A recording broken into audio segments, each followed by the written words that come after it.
नमस्कार दोस्तों, मेरा नाम वीरेंद्र कुमार मौर्य है। जैसा कि आप जानते हैं, मैं आपको कोई ना कोई जानकारी लेके आता हूँ। इस वीडियो के माध्यम से मैं बताऊंगा कि आपकी मोटर अगर चलते चलते अचानक से बंद हो जाए, पानी ना दे, हल्के चलती है तो क्या करें। जैसे कि आपने देखा होगा, मोनो ब्लॉक मोटर होती है जो घरों में लगी होती हैं, हम उसकी बात कर रहे हैं। जो मोनो ब्लॉक छोटी मोटर होती है, यानी कि हैंडपम्प पे लगी होती है, उसमें पानी कम आता है, यानी कि वो चलती नहीं, बहुत हल्के राउंड बनाती है। तो उसमें क्या कारण हो सकता है, उसको कैसे सही करें। और उसके अगर आपके यहाँ मिस्त्री या मैकेनिक नहीं पहुँच पाता है तो आप खुद से सही कर सकते हो। बहुत बढ़िया बात बताऊँगा और जानकारी भी आपको अच्छी लगेगी। हमारी अगर जानकारी आपको अच्छी लगती है तो हमारे साथ जुड़े रहिए। हमारे चैनल को लाइक करिए, शेयर करिए, सब्सक्राइब करिए। बढ़िया जानकारी देते हैं। तो वीडियो ना देर करते हुए हम आपको दिखाते हैं कि आखिर ऐसी कौन सी समस्या आती है कि मोटर अचानक से बंद हो जाती है, पानी नहीं देती है। जैसे कि हमारे पास एक पुराना कंडेंसर है, जो आप देखते हो हर मोनो ब्लॉक में कंडेंसर लगा होता है। जब ये यानी कि ख़राब हो जाता है, तब ये मोटर की स्थिति आ जाती है कि हल्के चलती है और पानी प्रेशर से नहीं देती। और ऐसा लगेगा कि मोटर तो घूम रही है लेकिन पानी नहीं दे रही। उसका कारण यही है कि ये राउंड बनाता है मोटर के अंदर। पूरी तरह से इसका काम होता है बिजली को वोल्टेज बढ़ा के देना। तो आप समझ जाएंगे कि पानी नहीं दे रही तो उसको कैसे लगाना है। मैं इसके बारे में आपको बता दूं कि इसको कैसे लगाना है। जैसे कि आपका पुराना कंडेंसर है, जो कंडेंसर मोटर के अंदर लगा है, जिस तार पे लगा है उस तार को खोल लेना है आपको।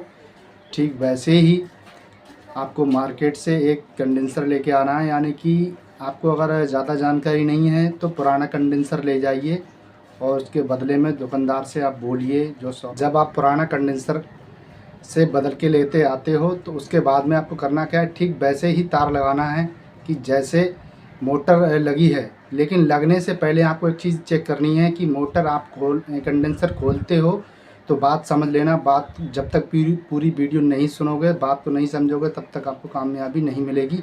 कि आपने पहले पुराने कंडेंसर से मोटर चला के देख ली, उसके पीछे एक इम्पेलर यानी पंखा लगा होता है, कौन सी दिशा में वो घूम रहा है।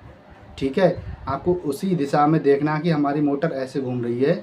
तो उसको ध्यान में रखते हुए आपको कंडेंसर लगाना है। एक बार जब आप नया कंडेंसर लगा देंगे तो दूसरा कंडेंसर जब उसके अंदर लगाएंगे तो हल्के से बटन ऑन करना है कि मोटर सीधी घूम रही है तो सीधी घूम रही तो सही, अगर उल्टी घूम रही है तो उसके लिए क्या करना है कि आपको ये जो तार हैं, ये तार दोनों जैसे कि आपने जोड़े हैं, उसको जोड़ते समय ध्यान करना है, यानी कि उल्टे कर देना है तार। फिर से अगर कंडेंसर आपको उल्टा लगा होगा तो वो मोटर जो है सीधे काम करने लगेगी। थोड़ी सी समस्या आ जाती है कि कभी कभी आप भूल गए और दूसरे तार अगर आपने उल्टे लगा दी तो मोटर के राउंड उल्टे हो जाएंगे। ठीक है, तो आपको ये गलती नहीं करनी है, थोड़ी सी ध्यान में रखनी है।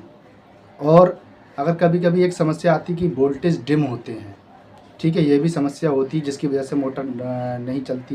कहीं जगह हम लोग काम करते रहते हैं, हम प्लम्बर का काम करते हैं, लोगों के यहाँ मोटर की समस्या रहती है जहाँ पर वोल्टेज डिम हो जाते हैं, जिसकी वजह से मोटर भी हल्की चलती है। लेकिन ऐसा नहीं है कि पड़ोस में भी आपको सोचते हो कि हमारे पड़ोस में मोटर चल रही है, हमारे यहाँ डिम है लाइट। जहाँ पर मैं वहाँ पर बात कर रहा हूँ गांव शहर में, जैसे कि दूर दूर बिजली की समस्या आती है, उस जगह की बात कर रहा हूँ कि जहाँ पर वो नहीं लगे होते स्टाफ लेजर। ठीक है, उन घरों में ये समस्या आती है कि वोल्टेज कम होते तब मोटर की समस्या आती है। तो आपको वोल्टेज भी ध्यान करने हैं। अगर ऐसी कोई समस्या है तो वोल्टेज को भी आपको संभलवाना पड़ेगा। आपकी मोटर पानी देगी, बढ़िया प्रेशर देगी। और अगर आपकी पुरानी मोटर हो गई है, उसमें प्रेशर कम है, तो आपको उसको लगाने से प्रेशर भी बहुत बढ़ जाएगा। बहुत बढ़िया जानकारी लेके आए, क्योंकि लोगों को जानकारी नहीं होती और परेशान होते हैं। हम अपनी वीडियो के माध्यम से लोगों को बताते हैं कि ये काम करने से आपको ये समस्या सॉल्व हो जाएगी। नमस्कार दोस्तों, हमारे साथ जुड़े रहने के लिए। हम बढ़िया बढ़िया जानकारी लेके आते हैं प्लम्बर के संबंधित। और भी कोई जानकारी लेके आएंगे तो उसमें आपको बताएंगे, आपके मतलब की बात होगी, आपको फ़ायदा होगा। बढ़िया जानकारी लेके आएंगे। धन्यवाद।